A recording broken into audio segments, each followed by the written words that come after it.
बिस्मिल्लाहिर्रहमानिर्रहीम। अस्सलाम वालेकुम। हार्वर्ड एकेडमी की तरफ से आपको वेलकम कहते हैं। और आज का हमारा जो सेशन है ये है ह्यूमन रिसोर्स मैनेजमेंट के।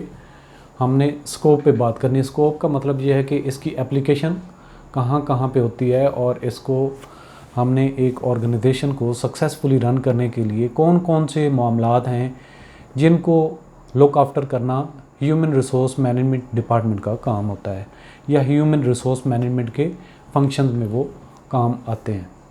सबसे पहले list of scope of human resource management के लिहाज से हम जब बात करते हैं तो एक ऐसी इसके डिपार्टमेंट है जिसका एक डिपार्टमेंट के टेक्निकल हो, आईटी की फील्ड हो या फिर उसकी सिंपल मैनेजमेंट के लिहाज से हो, किसी भी लिहाज से हो, टेक्निकल, फाइनेंस और आईटी जो भी फील्ड आप पकड़ेंगे उसमें भी जो ह्यूमन रिसोर्स मैनेजमेंट का एक लिंक है, उसका इंटरडिसिप्लिनरी जो रिलेशनशिप है जिससे इसको लूप में लेना पड़ता है। यानी कि एक आईटी की परफॉर्मेंस अच्छी नहीं चल रही, इट्स मीन इसकी रिक्रूटमेंट ठीक नहीं हुई।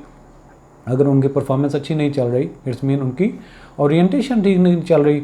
और अगर उनकी परफॉर्मेंस ठीक नहीं चल रही इट्स मीन कि या तो उनके सिस्टम में कोई फ्लॉज हैं या फिर उनकी रिक्रूटमेंट पॉलिसी में कोई फ्लॉज हैं जो एचआर रिक्वायर्ड होनी चाहिए थी जिस लेवल की वो मौजूद नहीं है, या उनकी ट्रेनिंग में कोई डेफिशिएंसी है या फिर उनकी कंपिटेंसी में कहीं ना कहीं प्रॉब्लम है। So human resource management is a pervasive and interdisciplinary activity that over the years has become indispensable in every organization। यानी कि इसकी अहमियत को हम कम नहीं कर सके बल्कि बढ़ती गई है।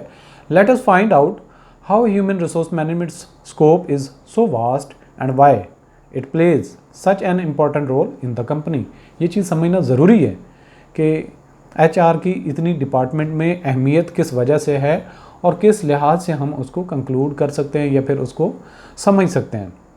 ये हमारे पास लिस्ट ऑफ एलिमेंट्स है जिसकी बेसिस पे हमने ह्यूमन रिसोर्स मैनेजमेंट के स्कोप को डिफाइन करना है। सबसे पहले तो है assessment of companies human resources. दूसरा है reviewing jobs in the organisation, interviewing and selection. Number 4 introduction and orientation. Number 5 remuneration and benefits. Number 6 employees growth perspectives. Number 7 training on the job. Number 8 employees satisfaction. Number 9 है employees grievances redressal system. और Number 10 है labor and trade relations या unions। तो सबसे पहले हम देख लेते हैं कि assessment of A companies human resources यानी कि एक ह्यूमन रिसोर्स मैनेजमेंट डिपार्टमेंट है, उसका फंक्शन यहाँ से स्टार्ट होता है कि जिस कंपनी की बात हम कर रहे हैं या जिस कंपनी में भी आप जाएं तो उस ऑर्गेनाइजेशन की कैपेसिटी कितनी है कि उसके पास कितने लोग होने चाहिए, किस किस क्वालिफ़िकेशन के रेलिवेंट कितने एक्सपीरियंस के लोग होने चाहिए और अब उनकी पोजीशन क्या है। यानी कि assessment of company human resources कि हमें चाहिए कितने, अब हैं कितने, जो अवेलेबल हैं वो ठीक हैं या नहीं ठीक, उनमें से किसी को फायर आउट करने की ज़रूरत तो नहीं है। मतलब किसी की परफॉर्मेंस अगर अच्छे तरीके से नहीं चल रही, किसी के मेडिकल का इशू चल रहा है, किसी का कोई भी किसी भी लिहाज से परफॉर्मेंस का इशू चल रहा है तो हम उससे कैसे जो है वो जान छुड़ा सकते हैं, उसकी परफॉर्मेंस को जो डेफिशिएंसी आ रही है उसको मैयर कर सकते हैं या उनको फुलफ़िल कर सकते हैं। तो यानी कि एक ऑर्गेनाइजेशन की रिक्वायरमेंट क्या है एचआर के लिहाज से और वो कहाँ पे खड़ी है, उसकी फर्दर जो डेफिशिएंसी उसको कैसे इन्हांस किया जा सकता है, और अगर कोई एक्स्ट्रा एम्प्लॉय हो रहा है तो वो किस वजह से हो रहा है। एक्स्ट्रा तो वैसे नहीं होता, डेफिशिएंट ही हमेशा रहते हैं क्योंकि स्ट्रेंथ जो आपकी होती है वैकेंट पे पोस्ट होगी तो उसके अगेंस्ट आपने लेना है। लेकिन समटाइम ऐसे भी होता है कि अगर कोई आपका मैनेजर फाइनेंस वगैरह का साल 2 साल बाद रिटायर होने वाला है तो आप नई अपॉइंटमेंट को इस तरीके से लेके आते हैं कि वो 2-3 महीने पहले ज्वाइन कर ले और उससे प्रॉपरली हैंडिंग टेकिंग कर ले। ये ऑर्गेनाइजेशन टू ऑर्गेनाइजेशन चेंज होता है स्ट्रक्चर के लिहाज से, किसी में ऐसा हो सकता है और किसी में ऐसा नहीं हो सकता। तो असेस करना यानी कि कहाँ पे हम खड़े हैं और क्या हमें करना है फ्यूचर के लिए, ये एचआर डिपार्टमेंट का काम होता है। First and foremost in vast functions of HRM is an assessment of the current human resources of the company कि कहाँ पे हम खड़े हैं। It means evaluating the current payroll and whether it is proportional to the work requirement, और देखना कि हमारे पास कितने लोग हैं, क्या इतने ही हैं जितने हमें चाहिए। This give an idea about whether roles are missing in the organisation और whether they are excess then required, कि कहीं ऐसा तो नहीं है टेक्निकल फील्ड का एक डिपार्टमेंट है उसमें बंदा होना चाहिए था मैनेजर, वो नहीं है और वैकेंट पोस्ट की वजह से कहीं प्रॉब्लम्स आ रहे हैं, और कहीं ऐसा तो नहीं है कि कहीं डुप्लीकेशन है जो जहाँ पे हमें 2 वर्कर चाहिए थे 4 वर्कर काम कर रहे हैं। This whole process can also be called human resource planning, इसको ही हम प्लानिंग की फेज़ कहते हैं। यहीं से हमने आगे लेके चलना होता है, फ्यूचर में देखना होता है कि हमने एम्प्लॉय के साथ कैसे डील करना है, कितनी हमारे पास डेफिशिएंसी उनको कैसे हमने मीट करना है। सेकंड नंबर पे फिर आ जाता है reviewing jobs in the organisation, यानी कि एक ऑर्गेनाइजेशन है जब नई बनती है या फिर टाइम टू टाइम उसके स्ट्रक्चर में चेंज आता है तो उसकी स्टडी की जाती है कि टॉप लेवल पे मैनेजमेंट में जो बैठा होगा उसने किस तरह के डिसीजंस करने, उसके पास कितनी स्किल कितना एक्सपीरियंस होना चाहिए। मिडिल लेवल पे मैनेजर या डायरेक्टर जो उसको सपोर्ट कर रहे होंगे सीईओ को, वो किस लेवल के होने चाहिए, टेक्निकली भी डायरेक्टर चाहिए नहीं चाहिए, फाइनेंस का चाहिए नहीं चाहिए, एचआर का चाहिए नहीं चाहिए, एडमिन का चाहिए नहीं चाहिए। अगर एडमिन का लेके आते हैं उसको फाइनेंस का भी एक्स्ट्रा चार्ज दिया जा सकता है नहीं दिया जा सकता। सो ये सारी की सारी जॉब एनालिसिस का जो एरिया आता है कि जॉब एक ऑर्गेनाइजेशन के अंदर जो मौजूद है या ज़रूरत है उसकी क्या क्राइटेरिया है, क्या रिक्वायरमेंट है और कितनी उसकी प्रोफाइल जो है वो सपोर्टिव होनी चाहिए जिसको हम रिक्रूटमेंट करके लेके आए। तो ये किसका काम है, यानी कि एक जॉब का एनालिसिस करना, इस ऑर्गेनाइजेशन में किस तरह के बंदे चाहिए, कितना एक्सपीरियंस होना चाहिए, कितनी एजुकेशन होनी चाहिए, ये भी किसका काम है, ह्यूमन रिसोर्स मैनेजमेंट का। तो ये भी उसके स्कोप में आता है, ये भी एरिया उसने देखना होगा, इसके अलावा उससे बात नहीं बनेगी। Getting a comprehensive detail about each title in the company and what profile will be needed to fulfil a vacant job title comes under human resource management. This helps in setting out the base for finding and selecting the right candidate for the company, यानी कि हमें किस तरह का बंदा चाहिए और उसके लिए हमने सेलेक्ट कौन सा लेके आना है। Job analysis need to be done very carefully. Job analysis का मतलब यही है कि जो जॉब हम जिसके लिए बंदा लेके आ रहे हैं उसके फंक्शन क्या क्या होंगे, वो क्या क्या काम करेगा, taking into consideration the financial budget and of the company के बजट को भी हमने फोकस में रखना होगा। कहीं आप इस तरह की प्रोफाइल की बंदा के रिक्वायरमेंट तो नहीं लेके आ रहे जिसकी अपनी जो डिमांड होगी वो बहुत ज़्यादा होगी, यानी कि आप ये कहें कि जी 20 साल के एक्सपीरियंस वाला चार्टर्ड अकाउंटेंट हमें अकाउंट ऑफिसर के लिए रिक्वायर्ड है, तो डेफिनेटली वो तो हैंडसम सैलरी पैकेज वगैरह मांगेगा, मेडिकल मांगेगा, कन्वेंस मांगेगा, तो उसके लिए क्या आपकी ऑर्गेनाइजेशन इतना बजट अफोर्ड कर सकती है। तो ये सारी चीज़ें बैलेंस में लेके चलनी होंगी। इसके बाद तीसरे नंबर पे अगला जो हमारा फंक्शन आ जाता है वो है इंटरव्यूइंग एंड सिलेक्शन, यानी कि आपने एक ऑर्गेनाइजेशन के अंदर जो लोग लेके आने हैं उनको इंटरव्यू कब करना है और सिलेक्ट कैसे करना है, उसका एक जो प्रोसेस है, मैकेनिज़्म है, एक ऐसा शफाफ तरीके से लेके चलना है ताकि उसमें कोई भी फला ना रह जाए और मेरिट पे चीज़ें हो रही हों। तो इस पूरे प्रोसीजर को अडॉप्ट करना, उसको इम्प्लीमेंट करना और उसको कैरी ऑन करना, ये किसका काम है, ये भी एचआर के स्कोप में आता है।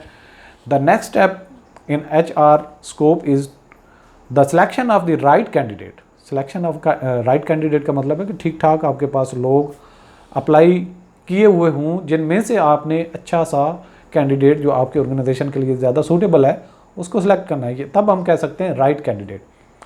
The right candidate would be the one who apart from his academic qualification fits the culture of the company as well, यानी कि उसके ऑर्गेनाइजेशन के अंदर आने के लिए जो मिनिमम रिक्वायर्ड एकेडमिक क्वालिफिकेशन है वो उसके साथ साथ आपने उसके माइंडसेट को भी देखना है कि वो उस कल्चर के अंदर आसानी से एडजस्ट हो सके, फिट हो सके। One of the activities of HRM is setting out the requirement for the particular job title, यानी कि उसकी जो जॉब टाइटल है, अकाउंट ऑफिसर है, अकाउंट मैनेजर है या फिर टेक्निकल ऑफिसर को लेके आ रहे हैं, रिसर्च ऑफिसर लेके आ रहे हैं, तो उसके लिए रिक्वायरमेंट क्या क्या है वो भी आपने डिटरमिन करनी है और ऐसे तरीके से डिटरमिन करनी है कि जो भी उसमें फिट आता हो वो आपके ऑर्गेनाइजेशन के कल्चर के साथ सूट भी करता हो, एडजस्ट भी कर सकता हो और उसके ऑपरेशन को सक्सेसफुली लेके भी चल सके। Deciding how many steps the interview selection process would have also come under the scope and function of the HRM। तो ये कितने प्रोसेस में उसके इंटरव्यू कंडक्ट करना है, इनिशियल इंटरव्यू भी करना है, फाइनल इंटरव्यू करना है, या इंटरव्यू पैनल कैसा होगा, क्या क्या उसके अंदर चीज़ें पूछी जाएंगी, कौन कौन सी रिक्वायरमेंट उसकी पूरी होनी चाहिए, किस एरिया के कितने नंबर होने चाहिए। तो इस तरीके से ये चीज़ें भी डिफाइन करना किसका काम है, HRM का काम है।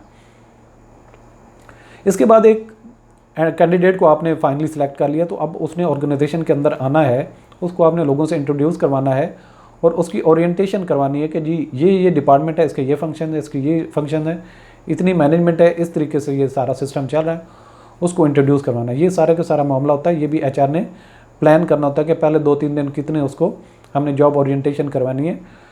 तो इस तरीके से वो ऑर्गेनाइजेशन को एक आसानी से और अच्छे तरीके से समझ जाता है और उसको फिर आगे काम करने में आसानी हो जाती है। After the candidate is selected, he is introduce to its work culture, ethics and environment, यानी कि कहाँ पे काम करना है, इसके नॉर्म्स क्या हैं, कल्चर क्या है, कौन से सीनियर्स हैं, यहाँ पे तरीक़ाकार क्या है, टाइमिंग क्या है, और उनको किस तरीके से ऑब्ज़र्व किया जाना है, पहले लोग कैसे रिएक्ट कर रहे हैं, और इस तरह की सारी चीज़ों से उनको इंट्रोड्यूस करवाना था। He is oriented with the team he will be working with, यानी कि किस टीम का वो हिस्सा बनेगा, एंड द सुपरवाइजिंग मैनेजर, और उसका मैनेजर वगैरह कौन होगा। This helps in building the comfort level of the new employ. इस एक्टिविटी करने से क्या होता है, एक नए आने वाले एम्प्लॉय को यही लगता है कि मैं अब इसका हिस्सा बन चुका हूँ, अब मेरे लिए कोई भी नई चीज़ नहीं है, मैं सारी चीज़ों के बारे में जानता हूँ। The objective of the whole induction process is to acquaint the employ with organisation values. It is an informal process, यानी कि ये फॉर्मल तो नहीं है, इनफॉर्मल प्रोसेस है। इससे क्या होता है कि एक नया आने वाला एम्प्लॉय ऑर्गेनाइजेशन के साथ एडजस्ट हो जाता है, आसानी से समझ सकता है। इसके बाद आ जाता है जो नया एम्प्लॉय आप लेके आ रहे हैं उसको रिमनरेशन कैसे देना है, कितना बेनिफिट देंगे, कितनी मेडिकल फैसिलिटीज़, क्या क्या सहूलियात देंगे, कितनी उसकी सैलरी पैकेज वगैरह होना चाहिए, ये डिटरमिन करना भी एचआर के स्कोप में आता है। Discussing the base salary and other perks to which an employee is entitled is a part of the scope of human resource management. The human resource manager's role is clearly describe all the benefits including medical, travel, vacation leaves, etc. All the perks help in achieving superior work efficiency environment. इससे क्या होता है कि बंदे की काबिलियत के मुताबिक उसको जब सहूलियात मिलेगी तो वो एफिशिएंटली अपना काम करेगा, और ये सारी की सारी चीज़ें हर पोस्ट के अगेंस्ट डिटरमिन करना किसका काम है, एचआरएम के स्कोप में आता है। इसके अलावा एम्प्लॉय को जब आपने डाल दिया इस प्रोसेस में, ऑर्गेनाइजेशन का वो हिस्सा बन गया, with the passage of time उसका कैरियर को ग्रो भी होना चाहिए, उसकी तरक्की भी होनी चाहिए, उसको एक्स्ट्रा सैलरी पैकेज बेनिफिट्स मिलने चाहिए। Sorry. The better the growth opportunities a company gives, the more the loyalty of the employee. जितनी उसको तरक्की ज़्यादा मिलेगी, जितनी उसकी कैरियर ग्रोथ की चांसेस ज़्यादा होंगे, इतना ही वो ऑर्गेनाइजेशन के साथ फिट रहेगा और लॉयल रहेगा। The nature and scope of the HRM comprise how to keep employees motivated and gain their loyalty. ये भी एचआरएम का काम है कि जो हमारे पास मौजूद एम्प्लॉयज़ हैं उनको कैसे हमने एंगेज रखना है और कैसे उनकी लॉयल्टी को हासिल रखना है। It's the HR who has all information about employees performance and who is better than him to review his past performance and discuss future growth opportunity with him। यानी कि HR के पास ही उसकी फाइल्स होती हैं, उसकी एनुअल परफॉर्मेंस वगैरह सारा उसके पास होता है, और उसने ही देखना होता है इसको फ्यूचर में कहाँ पे हमने लेके जाना है, कितनी इसकी परफॉर्मेंस बेहतर है, दूसरों के रिलेटिवली किसको प्रमोट करना है, ये सारा HRM के स्कोप में आता है। Performance appraisal linked with incentives and increments motivates the employee to achieve more and more targets if done from time to time। यानी कि वक्तन फवक्तन उसकी परफॉर्मेंस को एनालिसिस करने के बाद उसको बेनिफिट मिल रहे हो तो वो लॉयल भी रहेगा और एफिशिएंटली काम भी करता रहेगा। फर्दर है ट्रेनिंग ऑन द जॉब। जब आप किसी को जॉब पे लेके आ जाते हैं तो उसकी वक्तन फवक्तन मशीनरी चेंज हो जाती है, टेक्नोलॉजी चेंज हो जाती है, या उसका एक्सपीरियंस चेंज के साथ उसको नए टास्क दिए जाते हैं, तो उसकी ट्रेनिंग करवाना ज़रूरी है। इसको ज़्यादातर ऑर्गेनाइजेशन के अंदर OJT कहते हैं, ऑन जॉब ट्रेनिंग। तो जब जॉब आप काम कर रहे हैं तो वक्तन फ़वक्तन आप फ़र्द के वर्कर लेवल पे थे, सुपरवाइज़र लेवल पे जाना चाहते हैं तो आपकी ट्रेनिंग होनी चाहिए, उसके बाद मैनेजर लेवल पे जाना चाहते हैं तो उसकी ट्रेनिंग होनी चाहिए, और फर्दर आपको अगर कोई एक ऑफिस के साथ दूसरा एक और ऑफिस की सुपरविजन करना पड़ रही है तो आपको उसकी ट्रेनिंग होनी चाहिए। Human resource management is alternatively known as the employee oriented function. यानी कि जो HRM है इसको हम नॉर्मली एम्प्लॉय ओरिएंटेड फंक्शन से ही मुंसलिक करते हैं। Its job is to provide different learning programmes to its employees continuously. ये नहीं है कि एक दफ़ा आपने उनकी ट्रेनिंग करवाई और बस छोड़ दिया, उनके जो नॉलेज है उसको इन्हेंस करने के लिए वक्तन फ़वक्तन मुख्तलिफ कोर्सेज करवाने चाहिए। One of the main activities of HRM involve the development of its employees. ये भी एक एम्प्लॉय की मोटिवेशन के साथ साथ उसकी डेवलपमेंट को भी मद्देनज़र रखना HRM के स्कोप में आता है, काम है, और इसका मेन काम है। Every organisation success depends on how up to date an employee is with new ways of doing the job. एक ही काम था, जब वो आज 10 साल पहले ये काम कर रहा था वो नॉर्मल था, मैनुअल था, अब टेक्निकल तरीके से उसको हैंडल करना। लेकिन एक ऑर्गेनाइजेशन की सक्सेस इससे बड़ी लिंक्ड होती है कि किस तरीके से अपने एम्प्लॉयज़ को टेक्नोलॉजी के साथ साथ चेंज करते जा रहे हैं और उनकी ट्रेनिंग करवा रहे हैं। सो बड़ा इंपॉर्टेंट है ऑर्गेनाइजेशन को सक्सेसफुल रन करने के लिए। These training programmes goal is to enhance and build the employee skill as per skills from around the world. यानी कि पूरी दुनिया में क्या हो रहा है और हमारे पास क्या हो रहा है, हमें उनको कोप अप करना है, उनके साथ सीना बसीना लेके चलना है ताकि हम अपने राइवल्स के साथ मार्केट में अच्छे तरीके से कम्पीट कर सकें। इसके अलावा एम्प्लॉय की सेटिस्फैक्शन के लिए बहुत सारी और भी चीज़ें होती हैं जिनका मद्देनज़र रखना होता है, ख्याल करना होता है, और ये एचआर ने देखना होता है कि किसकी हेल्थ वेल्थ के कौन से इश्यूज़ हैं, मेंटल लेवल, उनकी सेटिस्फैक्शन, वर्किंग एनवायरनमेंट, सारी चीज़ें ऑर्गेनाइजेशन के अंदर अवेलेबल हैं या नहीं है। अगर कहीं डेफिशिएंसी है तो उसको कैसे काउंटर करना है। The health, wealth and prosperity of employees all are the responsibility of HR. Building a healthy work environment and motivating the employees, each step also comes under the scope of human resource management. This includes non-monetary amenities like medical or canteen or other recreational areas, a cafe and secure work environment. A safe and secure work environment plays a huge role in the efficiency of employees. यानी कि जितना secure system होगा, safety होगी organisation के अंदर हर लिहाज से, यानी कि उनको कोई भी किसी तरह से चीज़ें डैमेज ना कर रही हूँ, कहीं ऐसी जगह पे लोकेशन ना हो के वहाँ से मतलब उसके कोई कचरा ढेर और इस तरह की स्मेल या केमिकल की जो है फ्यूम्स वगैरह वो डिस्टर्ब कर रहे हूँ, ऐसा कुछ नहीं होना चाहिए। और वर्किंग एनवायरनमेंट बड़ा रिलैक्स होना चाहिए, अच्छी लाइटिंग सिस्टम होना चाहिए, अच्छी कूलिंग हीटिंग सिस्टम होना चाहिए, और वर्किंग जो रिक्वायरमेंट एथिकल बिहेवियर लोगों का एक दूसरे से अच्छा होना चाहिए। और इससे क्या होता है कि एम्प्लॉयज़ की सेटिस्फैक्शन होती है और वो उस तरह के माहौल को पसंद करता है। इसके बाद आता है एम्प्लॉयज़ ग्रीवेंसेस रिड्रेसल सिस्टम, यानी कि अगर एम्प्लॉय को कोई मसला है, कोई इशू है, उसके मसाइल को रिड्रेस करना भी HR का काम है। और जो किसी को शिकवा शिकायत हो, जहाँ पे अगर फर्ज किया 4-5 एम्प्लॉयज़ थे, इकट्ठे आए थे और किसी की प्रमोशन होगी, दूसरे की नहीं हुई, अगर वो एक ये समझता है कि मेरे साथ यहाँ पे जो एक बर्ताव है वो इक्वल लेवल पे नहीं किया गया, तो वो अपनी कंप्लेंट लॉन्च कर सकता है और उसको सेटिस्फाई करना फिर मैनेजमेंट का काम है। तो ये भी मामला HR ने देखना है कि अगर किसी को रिड्रेसल है, किसी की कंप्लेंट है, किसी को प्रॉब्लम है किसी वजह से, तो उसको सुना जाए। Human resource managers should employ a mechanism to address any grievances of employees in secure environment. This helps in building the trust of employees in long run. इससे क्या एम्प्लॉय ये फील करता है कि मेरी बात सुनी जाती है, मैं कोई बेजारो मददगार नहीं, यहाँ पे किसी से कोई ज्यादती होगी तो उसकी बात सुनी जाती है और उसको मेरिट पे देखा जाता है। Feeling their voices are heard as well gives the employee a different level of satisfaction. इससे क्या है, एम्प्लॉय के अंदर जो इत्मीनान का लेवल है वो बढ़ जाता है। ensuring this process is carried out securely and confidentially is one of the crucial jobs of HRM। यानी कि उसको बड़े खामोश तरीके से, बड़ा कॉन्फिडेंशियली इन चीज़ों को लेकर चलना होगा, जिससे ऑर्गेनाइजेशन के जो लेवल है या उसकी वर्थ है वो बढ़ती है और एम्प्लॉय की सेटिस्फैक्शन बढ़ती है। इसके अलावा HR का ये भी काम है कि जो एम्प्लॉयज़ की लेबर यूनियंस हैं उनको सेटिस्फाई करना, उनके साथ म्यूचुअली कोई डिफरेंस आते हैं तो उनको एक ही पेज पे लेके आना और एम्प्लॉय के जितने भी ग्रीवेंसेस हैं उनको एड्रेस करना, क्योंकि एम्प्लॉयज़ के जितने भी इश्यूज़ होते हैं वो यूनियंस के थ्रू मैनेजमेंट तक पहुँचते हैं। मैनेजमेंट और यूनियन ने मिलकर डिसाइड करना होता है और उनका कोई सोल्यूशन निकालना होता है। सो HR का ये भी काम है कि वो ट्रेड यूनियन के साथ डील कर रहा हो और उनके साथ मामलात फ़हम तफ़हीम के साथ सुलझाया जा रहा हूँ। Building strong relation in industry is one of the key attributes to the success of any organization. The wide scope of human resource management also involves building and maintaining healthy, strong relations with different trade unions for the company's smooth functioning. So, हमने ये जो मुख्तलिफ जो areas देखे, इसमें हमने देखा कि ह्यूमन रिसोर्स मैनेजमेंट डिपार्टमेंट का किस तरीके से अपना फंक्शन है और कैसे वो अपना रोल अगर अच्छे तरीके से अदा करे तो ऑर्गेनाइजेशन सक्सेसफुली अपने काम को निपटा सकती है, या फिर एम्प्लॉयज़ के लिए एक वर्किंग एनवायरनमेंट होता है और अच्छे तरीके से ऑर्गेनाइजेशन अपने गोल्स को अचीव कर सकती है।